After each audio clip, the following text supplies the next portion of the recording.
Hey everyone, in today's behind the scenes photo shoot video, we're going to be doing something a little bit different and I'm going to be testing out and reviewing 3 different lenses.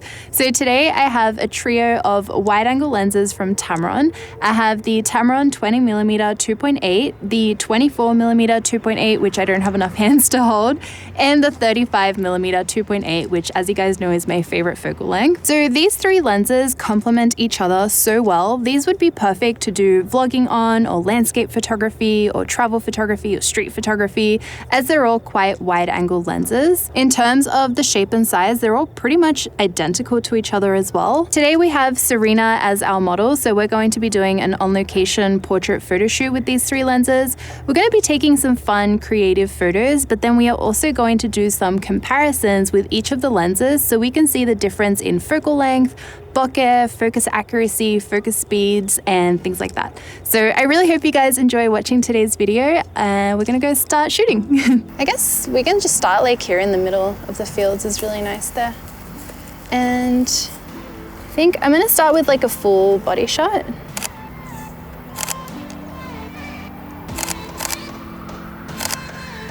Yeah, I love that movement, it's perfect.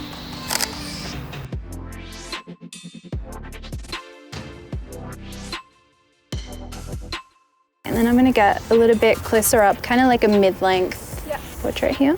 While these lenses are obviously not as fast with focusing as some of my high-end lenses that I'm used to shooting with, during this photo shoot I had no problems with autofocus at all. The speed of the lens never got in my way of getting the shots I wanted.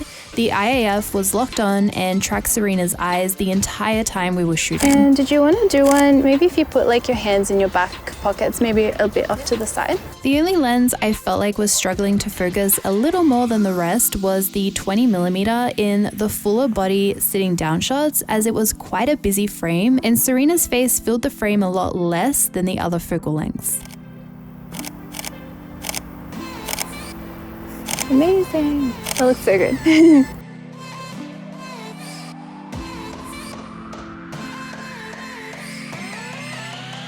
I was thinking for this one, if we could get a walking shot would be cool. Maybe just here along the pathway. So we're going to see how well the 35mm wide open tracks focus when our subject is moving towards the camera. You can walk a little bit slowly. That's perfect. Oh, it seems to be tracking you perfectly.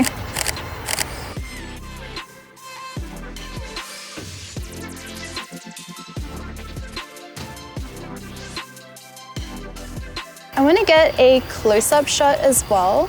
Would you mind maybe if you sit just here in the long grassy bit? These lenses produce nice image quality considering how affordable they are.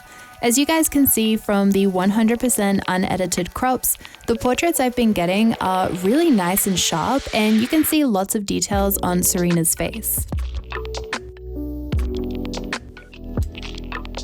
I'm going to bump up my aperture to f4 and we're going to take a couple of photos on that to see how the sharpness differs from wide open to sharper. And these I'm getting more of your body in the shot too.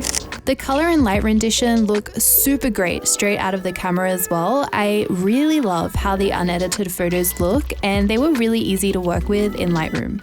I decided to just keep it simple with my editing and I used my Aspen Lightroom preset. I'm going to switch over to the Tamron 24mm next. This lens is really like wide. Really? Yeah, I can see, This is so interesting. if I point it at like myself, you can see me and like heaps of the background too. That's very cool. So it's like not a conventional portrait lens, but something to think about is that Tamron also has a 17 to 28mm f2.8 zoom lens, which would give you the 20 and 24mm range, but in a single lens.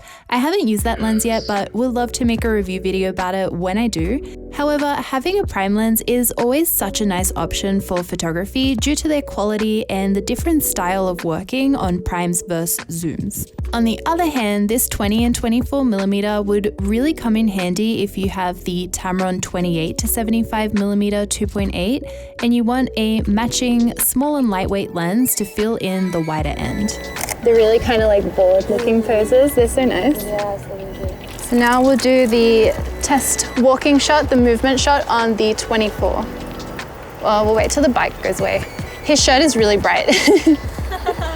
Just see like a blue spot in the background.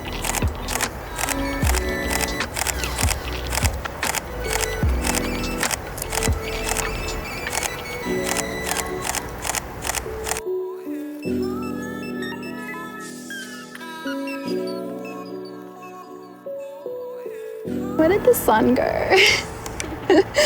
While the 20 and 24mm focal lengths are too wide for portraits for my taste on the full-frame Sony a7 III, these would also be a good budget option if you're after a prime lens on a crop frame.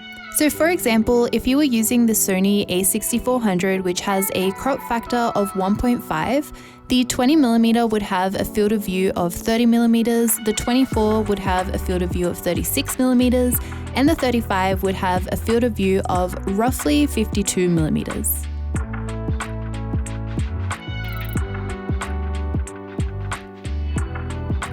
And then this one is like the widest one. I don't know if you can see the difference. That's very cool. I definitely can. So I'll start with like a full body shot.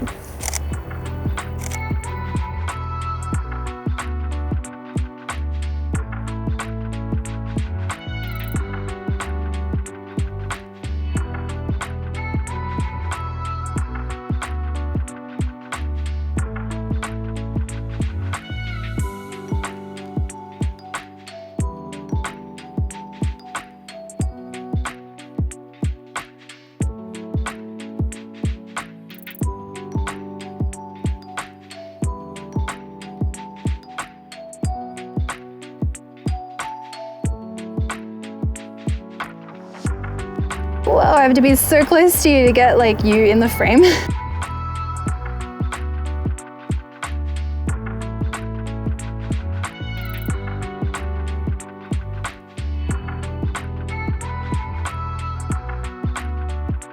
I did notice that there was a bit of blue fringing in the bokeh of the background, and there was also some pink chromatic aberration in the blades of grass in the foreground. And this is on a day that was quite cloudy with a little bit of diffused sun. So I'm not sure if it would be more prominent when shooting in full sun.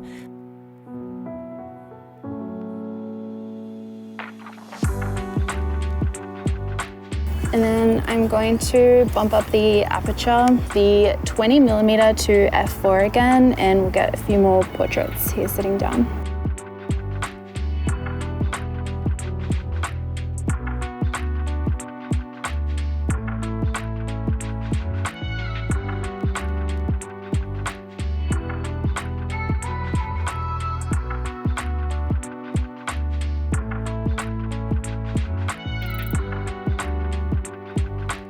So one of the last things that I want to test out and compare for you guys is I want to take a photo with Serena and I standing, well no, Serena standing in one spot, and I'm going to take a full body shot for her to be filling the frame, and we'll put all three focal lengths side by side so you guys can see the difference.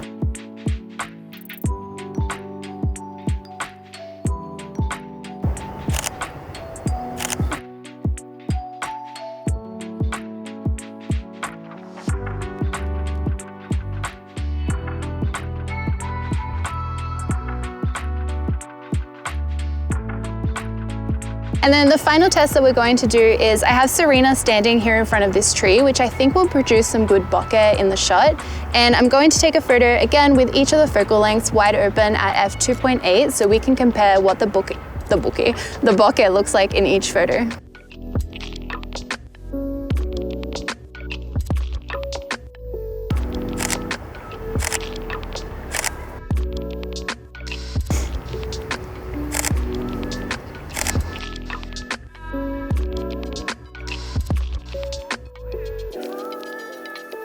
So that is a wrap on today's photo shoot and my review and first impressions of these three lenses.